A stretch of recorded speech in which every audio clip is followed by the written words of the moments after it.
What's going to happen to the economy and the stock market going forward? I hope to answer that in this presentation and get right to the point. We want to know exactly what's going to happen. I'm going to start with a discussion about bullish versus bearish sentiment. I'm going to prove that we're near market highs, and then debate the theory of selling and shorting near market highs versus covering and buying near market lows. Of course, I'm going to demonstrate what the investment rate says on a broad sense, but I'm going to be more focused as well, and that's extremely important here. Many people have not seen a more focused observation from the investment rate. We're going to discuss asset allocation, and then I'll reach some conclusions. First, back in the summer of 2011, I was bullish. I was pounding the table, telling people to do things like improve their cost basis and suggesting that they buy these dips because the market would increase. However, near these highs, I am much more bearish. In fact, one might say that I'm aggressively bearish, and I'll explain why. The first important takeaway is we're not one-sided. We were buying in the summer, we're shorting near these relative peaks, and we are proactive. We are not one-sided. It's very, very important to recognize. Still, during these capitulatory months, these are the summer months, we were buying this market.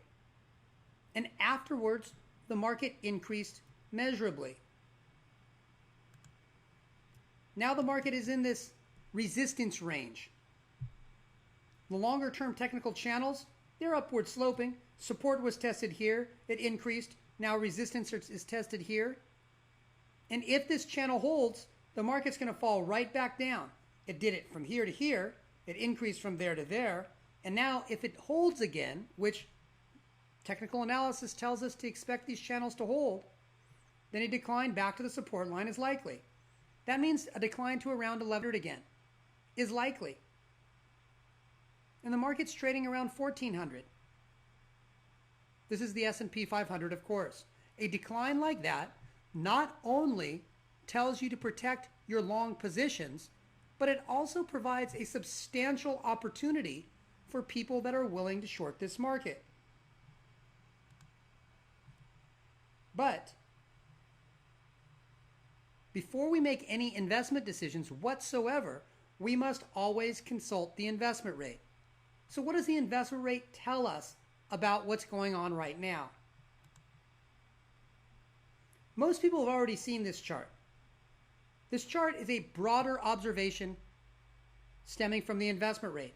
It tells us that the market and the economy are in the third major down period in U.S. history. The first was the Great Depression.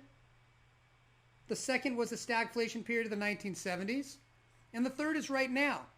It started in 2007 and it ends in 2023.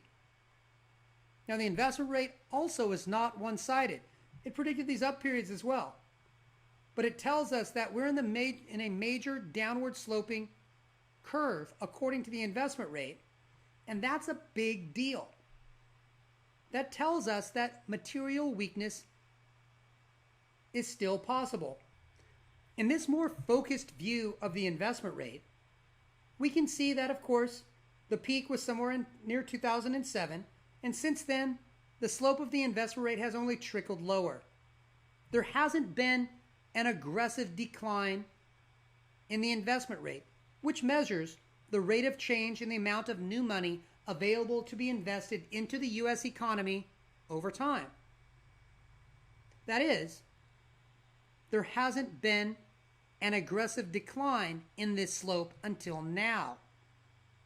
The more focused observation of the investment rate tells us that the investment rate begins to slope lower much more aggressively beginning immediately. That means that risks are all of a sudden higher than they were before. Before, it was just trickling lower. Now it gets serious. So the investment rate tells us that material, natural weakness lies ahead. So what do we do? If we're looking for growth, how do we realize that in an environment where the market is poised to fall based on a technical resistance level and there are serious risks based on what the investment rate says? And the answer is we need to have proper asset allocation. Of course, you need to allocate between fixed income and equities and that sort of thing. That's a different allocation than what I'm suggesting here. What I'm suggesting here is for that allocation that has been made to growth, further allocation within that portfolio needs to be realized. And I've designated 3 of them here. The main takeaway is we cannot assume excess risk in our growth allocation. Otherwise, our emotions start to get involved. And that leads to mistakes, which then turn into losses. And that's not acceptable. But allocation is the first step. So, with the monies you have earmarked for growth, this is an excellent example of what I think those more detailed allocations should be. In every growth-oriented portfolio, 3 different allocations should be made. The first is to an aggressive growth segment. Smaller allocations should be made to this portion of a growth portfolio. It will vary depending on the risk tolerance of each individual, but a good example is 15% of the assets allocated for growth might go into an aggressive growth portfolio. An example of this would be the position trading strategy that we offer on our website. The strategy is proactive to a certain degree, but it's also subject to our opinions on where the market is going. That means sometimes this strategy might be going against the market. And that means it might be underwater for periods of time. The aggressive growth portion of a portfolio can be one-sided, but no matter what, it will be more volatile, and hopefully it will also be able to give you better returns. But smaller allocations are required. The second segment affords a larger allocation than the aggressive growth segment. And that's because in this segment, we look for strategies that are capable of working no matter where the market goes. That means strategies that are absolutely proactive, that will adjust on the fly, that can have both short-term and long-term goals, but most importantly, ones that will adapt to the market. These types of strategies can be used over short-term time frames, or they can be used over long-term time frames as well. Because they can work no matter where the market goes, up or down, no matter what happens to the economy, strong or weak, and no matter what happens in the political arenas or overseas, the proactive portion of the portfolio can actually be something that we can use to replace other assets that might have been earmarked for longer-term positions. A good strategy, a good example of a strategy would be our swing trading strategy. But the day trading and lock and walk alerts viewers are also great examples. Sometimes people don't think of those shorter term strategies as capable of helping them achieve longer term results, but they definitely are. And we have strategies that also are automated so that you can approach the market in this proactive fashion without sacrificing time or lifestyle. The third segment in this allocation for growth example is a more conservative segment. It's usually also the segment that is allocated the most money.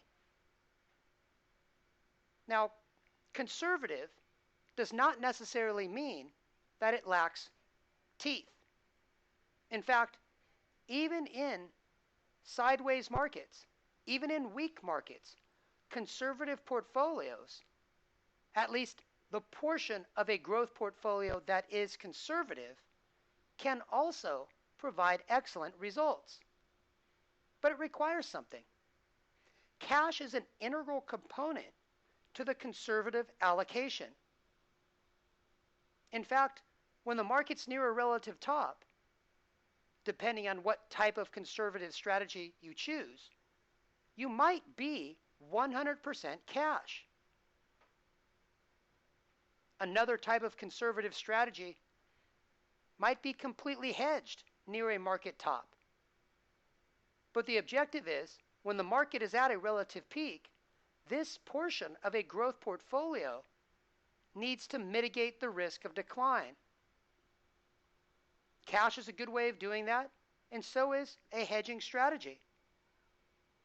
Then, when the market falls again, when it capitulates, which it will do, it always does, at that point, when it's capitulating, then this type of strategy can get 100% long or remove the hedge. We offer these core strategies through Equity Logic, and that can be found on equitylogic.net. Good examples are the DRS strategy, which is called Defined Risk Strategy, and the PCG strategy, which is the Proactive Conservative Growth Strategy.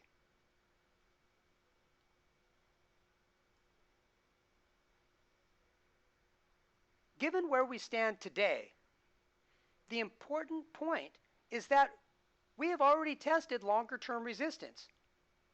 We happen to be very close to it still, but we have already tested longer-term resistance, and support is far away. Support in the S&P 500 is 1100. And that means the market will need to fall a great deal in order to test support. But in addition to that, there are natural risks that cannot be prevented. The investment rate tells us that the rate of change in the amount of new money slated to be invested into the U.S. economy declines precipitously until 2023, and the declines get worse starting immediately. This is a longer-term macroeconomic analysis that has never been wrong. And we shouldn't second-guess what it says. It tells us that the risks are high, and it tells us that we need to remain proactive. And in fact, for the people that just don't want to get involved, cash is king. Wait till the market gets hit again.